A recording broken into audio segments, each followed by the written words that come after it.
Pernah kebayang nggak sih, kenapa kebanyakan produk pembersih, entah itu sabun cuci piring atau sampo, selalu dikemas dalam botol plastik? Padahal, isinya kan cairan. Simple. Tapi kalau dipikir-pikir, hampir semua di dunia ini punya standarnya sendiri. Punya pakemnya sendiri. Nah, sama absurdnya. Kalau gue bilang ke Elo, ada piramida tertua di dunia, tapi dia nggak di Mesir. Bahkan, dia nggak kelihatan kayak piramida sama sekali. Lo pasti bakal bilang, gue dikerjain nih. Mayoritas orang di dunia, kalau denger kata piramida, otaknya langsung auto-recall ke Giza, Mesir. Bentuknya kerucut sempurna, dibangun dari balok batu kapur masif, berdiri di tengah gurun, isinya mumi Fir'aun. Itu standar. Tapi, begitu lo injak kaki di Cianjur, Jawa Barat, di sebuah bukit yang dipenuhi kebun teh, lo bakal ketemu struktur yang bikin definisi piramida itu ambyar total. Inilah dia, Gunung Padang. Lo lihat di layar, ini bukan piramida yang tirus menjulang ke langit. Ini lebih mirip kayak bukit berteras-teras, kayak terasering sawah raksasa dari batu. Jadi, kenapa struktur batu yang bentuknya bukan kerucut ini nekat banget disebut sebagai piramida tertua di dunia? Kenapa misteri aslinya beda jauh dari yang kita bayangin? Di channel Tahu Gak Sih Lu, kita nggak cuma bahas fakta, kita bongkar misteri di balik fakta itu. Siap-siap, karena kisah Gunung Padang ini bukan cuma kisah batu-batu tua. Ini adalah kisah tentang bagaimana satu tempat di pedalaman Jawa bisa mengguncang semua buku sejarah peradaban manusia yang selama ini kita baca. Oke, mari kita clear the air dulu. Kenapa ada kesalahpahaman? Itu karena kita terlanjur mencap piramida sebagai sebuah bentuk, yaitu bentuk tirus segitiga. Coba lo bayangin, kalau piramida Giza itu ibarat kue tart ulang tahun yang puncaknya lancip, dibuat buat satu raja besar yang tujuannya sebagai makam abadi. Dia adalah bangunan ego. Gunung Padang, di sisi lain, bukanlah makam, dan bentuknya, dalam konteks arsitektur lokal Indonesia kuno, disebut punden berundak. Punden berundak itu kayak tangga raksasa yang gak pernah habis. Puncaknya landai, permukaannya rata, terdiri dari 5 teras yang makin lama, makin ke atas, makin sempit. Fungsinya beda banget, guys. Piramida Giza adalah penutup. Punden berundak adalah penghubung. Dalam kepercayaan Sunda kuno, termasuk Sunda Wiwitan, tempat tinggi itu suci. Semakin tinggi lo naik, semakin dekat lo dengan yang atau leluhur yang sudah disucikan. Punden berundak adalah representasi dari kosmos, sebagai tempat ritual untuk menghubungkan dunia manusia dengan dunia dewa atau roh. Dia adalah arsitektur spiritual, bukan arsitektur pemakaman. Jadi, intinya, Gunung Padang disebut piramida bukan karena bentuknya sama kayak Mesir, tapi karena dia punya esensi yang sama. Sebuah struktur monumental buatan manusia yang dibangun dengan presisi luar biasa dan tujuan spiritual tinggi yang mengubah lanskap alam secara permanen. Itu baru permukaan. Sekarang, kita masuk ke kenapa tempat ini jadi kontroversial banget. Kalau lo tanya kenapa Gunung Padang jadi headline dunia, alasannya cuma satu, usianya.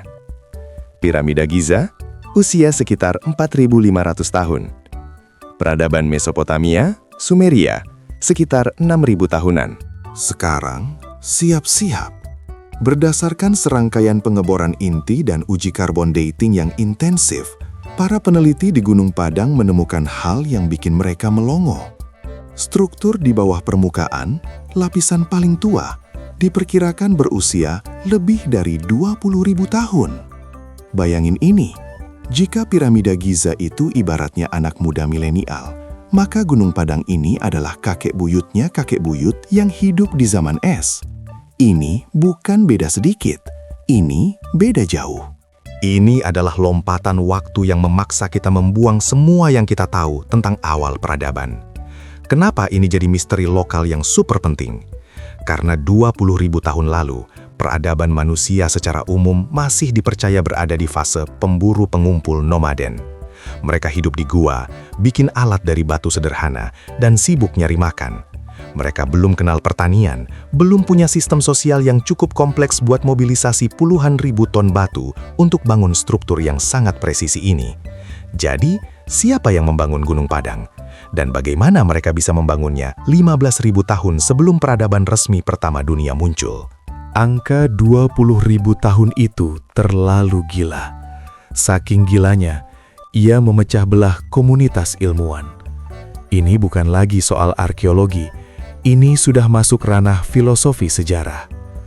Untuk mengukur usia ini, tim peneliti menggunakan teknik carbon dating.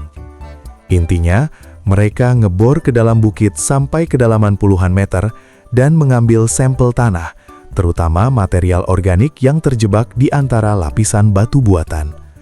Karbon 14 dalam material organik itu berfungsi seperti jam waktu yang mencatat kapan ia mati atau terkubur. Hasilnya konsisten. Lapisan paling atas 500 tahun, lapisan di bawahnya 4.500 tahun, dan lapisan paling bawah jauh melebihi batas perkiraan peradaban. Ini plot twist-nya, guys. Banyak ilmuwan, terutama dari luar negeri, skeptis.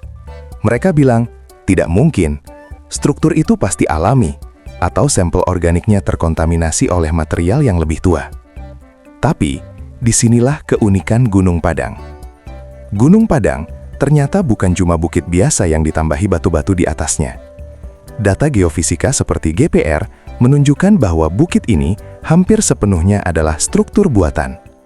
Bayangin, jika peradaban purba itu nggak cuma mindahin batu, tapi mereka memahat dan memodifikasi seluruh bukit secara artifisial, lapisan demi lapisan, selama ribuan tahun.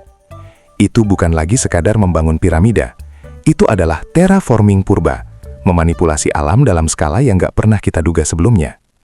Ini yang bikin kita sadar, misteri aslinya bukan ada di atas permukaan yang kita lihat, tapi ada di kedalaman puluhan meter di bawah kaki kita. Data geofisika yang dipakai untuk melihat ke dalam bukit ini menemukan indikasi adanya anomali ruang kosong di kedalaman tertentu. Artinya, ada lorong, atau bahkan kamar, atau bahkan semacam ruang besar yang terperangkap di dalam struktur. Ada spekulasi lokal yang sering dibahas di warung kopi dekat lokasi yang bilang kalau itu adalah tempat penyimpanan.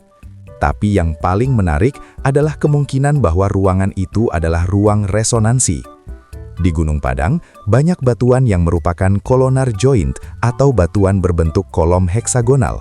Batuan ini, kalau dipukul, bisa mengeluarkan suara metalik, kayak gamelan. Jika ada ruang kosong di dalamnya, bisa jadi ruang itu dirancang untuk memperkuat atau memproses suara dari batuan ini. Artinya, Gunung Padang mungkin bukan cuma tempat sembahyang, tapi juga stasiun komunikasi akustik raksasa yang dirancang untuk beresonansi dengan suara alam atau bahkan suara ritual. Oke, kita kembali ke angka keramat itu. 20.000 tahun. Kalau kita anggap angka ini benar, maka implikasinya luar biasa besar. Bukan cuma untuk Indonesia, tapi untuk seluruh dunia. Gunung Padang menantang konsep itu. Membangun struktur sebesar ini butuh sistem sosial terorganisir, pengetahuan geologi, dan astronomi. Ini bukan cuma misteri sejarah. Ini adalah tantangan buat ego kita sebagai manusia modern. Akhirnya, kita balik ke fokus misteri lokalnya. Misteri Mesir adalah tentang kematian dan keabadian satu orang. Misteri Gunung Padang adalah tentang kehidupan dan koneksi sebuah komunitas dengan alamnya. Piramida Mesir adalah makam seorang raja yang ingin berkuasa selamanya. Gunung Padang adalah sebuah kuil komunitas yang ingin menyatu dengan alam selamanya. Gunung Padang bukan piramida ala Mesir. Ia adalah punden berundak purba Indonesia. Misteri aslinya adalah bagaimana manusia bisa begitu maju, begitu terorganisir 20.000 tahun yang lalu di sebuah bukit di Jawa Barat. Gunung Padang memaksa kita merenung, guys. Mungkin sejarah yang paling benar dan paling tua itu tidak tertulis di dalam buku-buku tebal, tapi dia tersembunyi, menunggu, tepat di bawah kaki kita. Gimana menurut lo? Coba lo komen di bawah, kasih tahu pendapat lo. Jangan lupa like video ini kalau lo suka sama misteri lokal yang bikin penasaran. Share ke teman tongkrongan lo, dan pastiin lo udah subscribe di channel Tahu Nggak Sih Lu, biar lo nggak ketinggalan misteri-misteri lain yang bisa bikin otak lo meledak. Sampai ketemu di video selanjutnya. Salam penasaran.